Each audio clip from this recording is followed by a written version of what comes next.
স্বাধীন ভারতবর্ষের নাগরিক আমরা।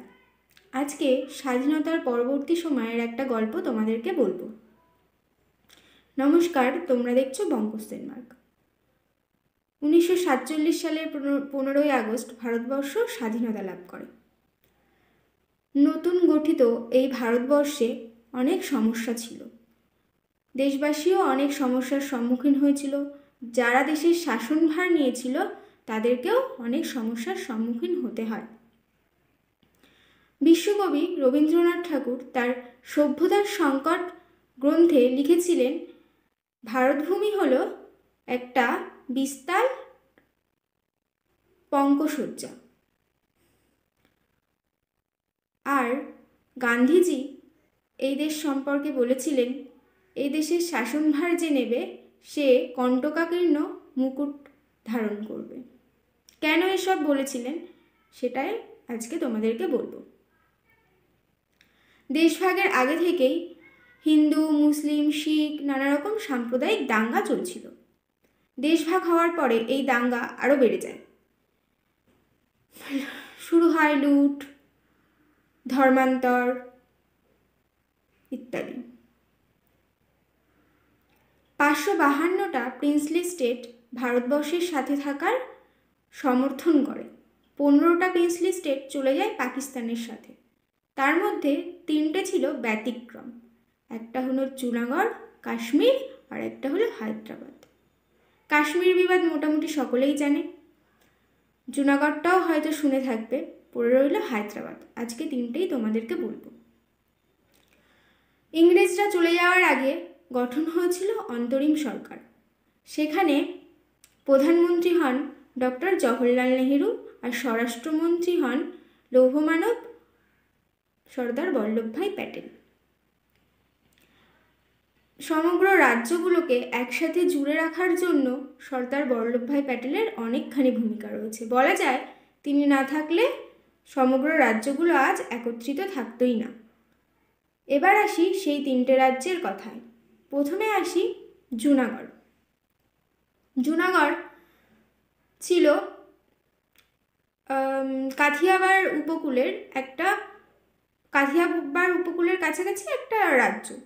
সেখানকার রাজা ছিলেন মুসলিম, আর সেখানকার বেশিরভাগ জনসংখ্যাই ছিল 80%, প্রায় 80% জনসংখ্যাই ছিল হিন্দু। রাজা চাইতো পাকিস্তানের সাথে যেতে, আর সেখানকার জনগণ চাইতো ভারতবর্ষের সাথে থাকতে। কারণ দেশ যখন ভাগ হয়েছিল তখন ধর্মের ভিত্তিতেই ভাগ হয়েছিল। রাজা যেহেতু মুসলিম, সে চাইতো পাকিস্তানের সাথে থাকতে, আর সেখানকার 80% জনসংখ্যা ছিল হিন্দু, তারা চাইতো ভারতবর্ষের সাথেই থাকতে। এবার রাজা যখন ঘোষণা করে যে তারা জুনাগড় পাকিস্তানের সাথে যাবে, সেখানকার জনগণ আন্দোলন শুরু করে। পরিস্থিতি সামাল দেওয়ার জন্য সেখানে ভোটিং করা হয়। ভোটে ঠিক হয় যে জুনাগড় ভারতবর্ষের সাথেই থাকবে। এরপর থেকে জুনাগড় ভারতের সাথে জুড়ে গেল। এরপরে আসি হায়দ্রাবাদ। হায়দ্রাবাদেও 85% জনগণ ছিল হিন্দু, আর সেখানকার রাজা ছিল মুসলিম নিজাম। নিজাম চাইতো যে সে পাকিস্তানের সাথে যাবে, কিন্তু সেখানকার জনগণ চাইতো তারা ভারতবর্ষের সাথে থাকবে।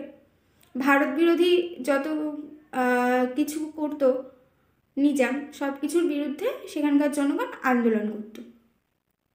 জুনাগড়ের মতো হায়দ্রাবাদেও আন্দোলন শুরু হয়। তাদের এই পরিস্থিতিকে নিজাম আন্তর্জাতিক একটা সংগঠন আছে ইউএনও, সেখানে নিয়ে যায়। তারপর হয় সেখানে রাজাকার বাহিনীর আক্রমণ।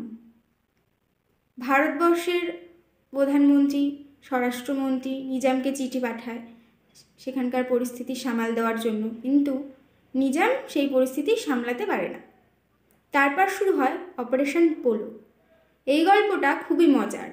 অপারেশন পোলো এমনই একটা অপারেশন ছিল যেখানে অপারেশনে গিয়েছিল তো পুলিশের বেশে গিয়েছিল আজাদ হিন্দ ফৌজের সেনারা।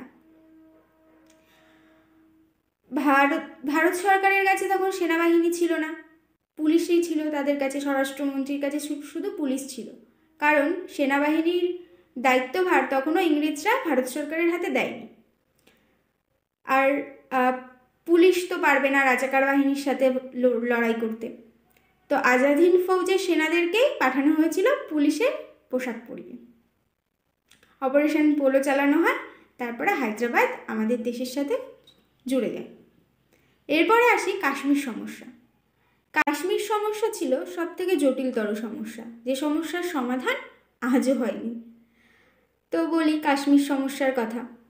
1819 খ্রিস্টাব্দে পাঞ্জাবের রাজা রঞ্জিত সিং জম্মু আর 1920 খ্রিস্টাব্দে কাশ্মীর জয় করেছিলেন।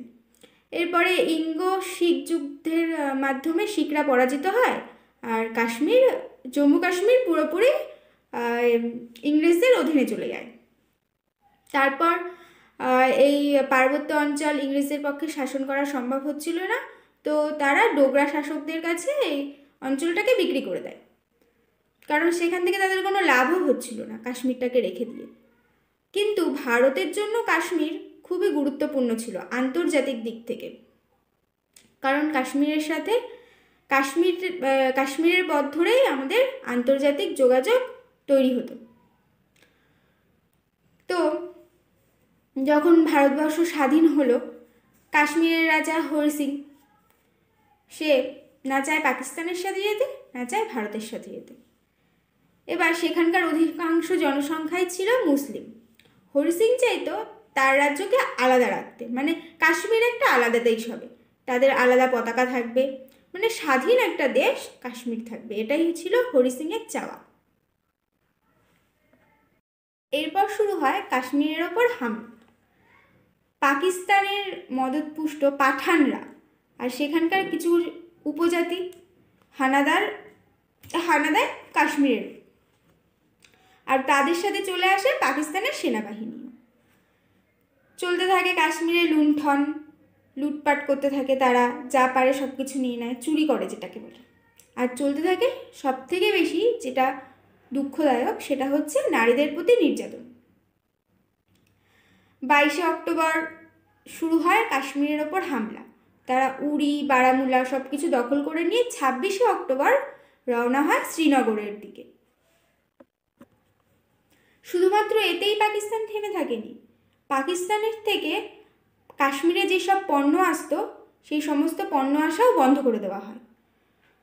তখন ভারতের থেকে কোনো কিছুই কাশ্মীরে যেতে পারতো না, কারণ কাশ্মীরের সাথে ভারতের কোনো সড়ক যোগাযোগ ব্যবস্থা ছিল না। যা কিছু ছিল যেত সমস্ত কিছু পাকিস্তান হয়ে তারপর যেত। এই পরিস্থিতি দেখে সেখানকার মহারাজা নিজেই শ্রীনগর ছেড়ে পালিয়ে যান।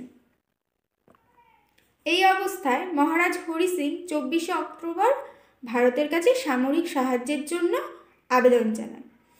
ভারত সরকার তাদেরকে জানিয়ে দেয় যে ভারত ভুক্তির দলিলে সই না করলে ভারত সরকার কোনোভাবেই সামরিকভাবে কাশ্মীরকে সাহায্য করতে পারবে না। রাজা হরি সিং তখন ভারত ভুক্তির দলিলে স্বাক্ষর করেন, আর সেখানকার সবথেকে বড় রাজনৈতিক দল যেটা ছিল শেখ আবদুল্লাহ পরিচালনা করত ন্যাশনাল কনফারেন্স দল, সেটা এই চুক্তিতে স্বাক্ষর করাতে সহমত হয়।